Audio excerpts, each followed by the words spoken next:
19 ফেব্রুয়ারি 2025। বর্তমানে নর্থ সিকিমের লাচুংয়ের অবস্থা কেমন তোমরা এই ভিডিওটা দেখলে বুঝতে পারবে। তাই ঝটপট ভিডিওটা শেয়ার করে তোমাদের বন্ধুদেরকে দেখার সুযোগ করে দাও। যারা ফেসবুক পেজ থেকে দেখছো পেজটাকে সবাই ফলো করে লাইক করে দাও।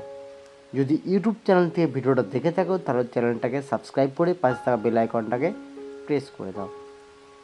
দেখতেই পাচ্ছ আজকে কিন্তু নর্থ সিকিমে কিন্তু লাচুংয়ে হেভি স্নোফল শুরু হয়ে গেছে। চারিপাশে কিন্তু বরফে ভর্তি হয়ে গেছে। তোমরা বিগত কদিন ধরেই জানো যে নর্থ সিকিমের ওয়েদার কিন্তু ভীষণভাবে কিন্তু চেঞ্জ হচ্ছে। চারিপাশে ওয়েদার ক্লাউডলি। আজকে ইয়াংথাং ভ্যালি 0 পয়েন্টের পারমিশন দেবে নাকি সন্দেহ আছে। দেখা যাক কতটা কি পারমিশন দেয়, কারণ রাস্তা পুরোটাই বন্ধ থাকবে বলে মনে হচ্ছে, কারণ এতটাই স্নোফল হয়েছে সারা রাত ধরে। বাড়ির ছাদ থেকে গাড়ি থেকে আরম্ভ করে সমস্ত কিছু কিন্তু অবরুদ্ধ, এবং কোনো পর্যটক কিন্তু রুম থেকে এখনও পর্যন্ত সেভাবে বেরোয়নি। হয়তো একটা দুটো পর্যটক বেরিয়েছে রুম থেকে, দেখতে পাচ্ছ বরফের মধ্যে তাদের পায়ের ছাপ রয়েছে। বাকি বেশিরভাগ পর্যটক যারা এই মুহূর্তে লাচুংয়ে রয়েছে তারা সবাই কিন্তু হোটেল রুম থেকে বসে বাইরের এই দৃশ্যের মজা নিচ্ছে বা ক্যামেরাবন্দি করছে। গাড়ি থেকে আরম্ভ করে সমস্ত কিছুই কিন্তু পুরো বরফে ঢেকে গেছে। তোমরা তো চাইছিলে যে নর্থ সিকিমে বা স্নোফল আমরা দেখতে চাই, কারণ অনেক দিন হয়ে গেল স্নোফল কিন্তু নর্থ সিকিম বা ইস্ট সিকিমে হচ্ছিল না। অন্যান্য বছর তুলনায় কিন্তু এবছর স্নোফল অনেক দিন পর বলতে গেলে শুরু হয়েছে। অন্যান্য বছর জানুয়ারি মাস থেকে কিন্তু কন্টিনিউ স্নোফল হতে থাকে। এই বছর কিন্তু মাঝে মাঝে এক আধ দিন হয়েছে, তারপরে বন্ধ হয়েছে। দেখতেই পাচ্ছ একটা দুটো গাড়ি কিন্তু অলরেডি স্টার্ট হয়েছে যাওয়া রোডের উপরে। বুঝতেই পারছো সকাল থেকে কিন্তু রাতে কিন্তু প্রচুর পরিমাণে তুষারপাত কিন্তু হয়েছে।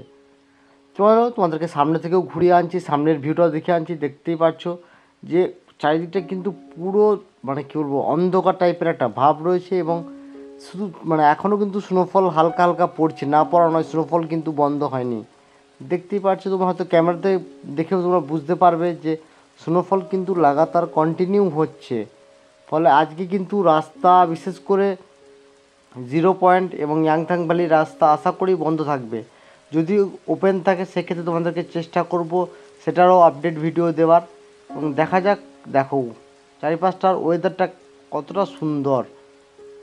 হয়তো অনেকের কাছে সুন্দর লাগবে না, যারা হয়তো বাচ্চা ছেলে নিয়ে এসছে তাদের কাছে হয়তো একটু কষ্টকর মনে হবে, বাট আমরা সবাই কিন্তু এই দিনগুলোর জন্যই কিন্তু ওয়েট করে থাকি। তবে হ্যাঁ, দিনের দিকে যদি স্নোফল কম হয় সেক্ষেত্রে আমরা আমাদের গন্তব্যের দিকে হয়তো যেতে পারি। দেখতে পাচ্ছ রিসোর্টের চারিপাশের ভিউটা দেখো, ভিউটা কিন্তু কী অসাধারণ। সমস্ত কিছু কিন্তু অবরুদ্ধ বলতে পারো এই মুহূর্তে। লাচুং এই দু জায়গাতেই কিন্তু স্নোফল স্টার্ট হয়ে গেছে বলতে পারো। নর্থ সিকিমের ইয়াংথাং ভ্যালি 0 পয়েন্ট কাটাও এই রোডগুলো তো সাধারণত বরফ, তো আর যেহেতু লাচুং এবং লাচেংয়ে হচ্ছে সেহেতু এইগুলো রাস্তাগুলোতে বরফ থাকবেই।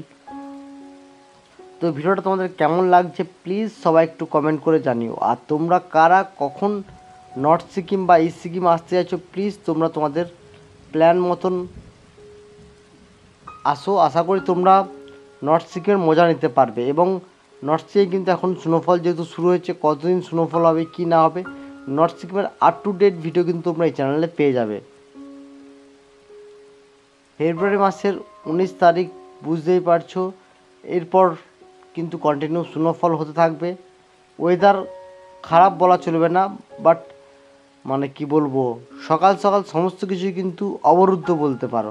দেখো গাড়িগুলো, দেখো গাড়ির অবস্থা দেখো, সমস্ত গাড়ি কিন্তু সাদা বরফের চাদরে বলবো ঢাকা পড়ে গেছে। এবং একটা দুটো মানুষ কিন্তু হোটেল বা হোমস্টে থেকে বেরিয়েছে। পর্যটক অনেক আছে এখানে, কিন্তু তবুও তারা কেউ রুম থেকে বেরোয়নি, কারণ বুঝতেই পারছো তুষারপাত কন্টিনিউ হচ্ছে। এবং অবস্থাটা দেখো, তার মধ্যে এই অবস্থা, চারিপাশে একটা কী বলবো অলরেডি স্নোফল হচ্ছে, গাড়ির সমস্ত কিছু কিন্তু ঢাকা পড়ে গেছে। তোমরা যারা নর্থ সিকিম আসতে চাইছো চলে এসো। আশা করি তোমাদের নর্থ সিকিমে এসে কিন্তু তোমাদের খারাপ লাগবে না। ওয়েদার কিন্তু যারা বরফ দেখতে চায় তাদের জন্য এখন পারফেক্ট সময় চলছে কিন্তু আমি বলবো নর্থ সিকিম।